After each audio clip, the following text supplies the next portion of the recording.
The cardiac cycle refers to the sequence of events that occur and repeat with every heartbeat. It can be divided into two major phases, systole and diastole, each of which subdivides into several smaller phases. Systole and diastole, when not specified otherwise, refer to ventricular contraction and relaxation, respectively. Reminders: blood flows from higher to lower pressure. Contraction increases the pressure within a chamber, while relaxation lowers the pressure. AV valves open when atrial pressures are higher than ventricular pressures and close when the pressure gradient is reversed. Similarly, semilunar valves open when ventricular pressures are higher than aortic pulmonary pressures and close when the reverse is true. The cycle is initiated with the firing of the SA node that stimulates the atria to depolarize. This is represented by the P wave on the ECG.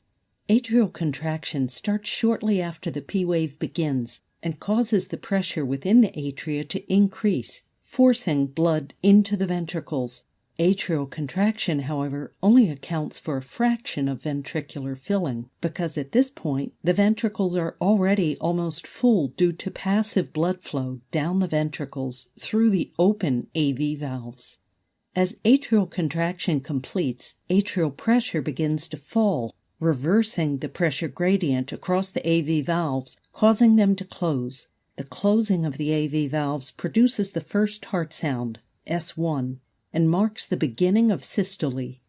At this point, ventricular depolarization, represented by the QRS complex, is halfway through, and the ventricles start to contract, rapidly building up pressures inside the ventricles. For a moment, however, the semilunar valves remain closed, and the ventricles contract within a closed space. This phase is referred to as isovolumetric contraction, because no blood is ejected and ventricular volume is unchanged.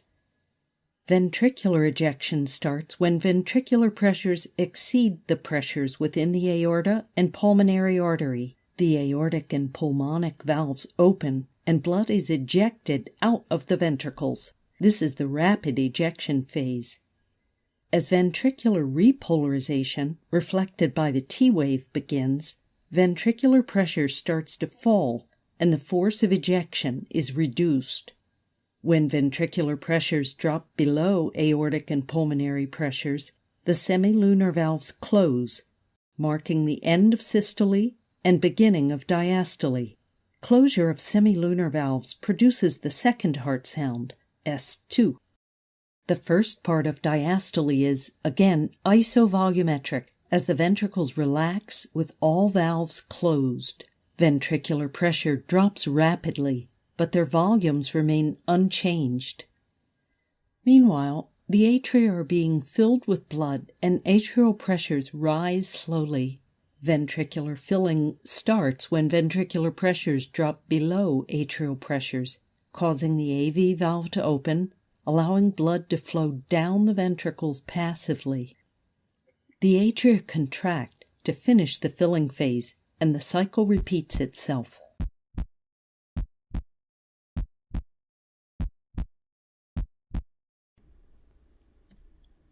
Thank you for watching. Please feel free to suggest a topic you want us to cover by leaving a comment below.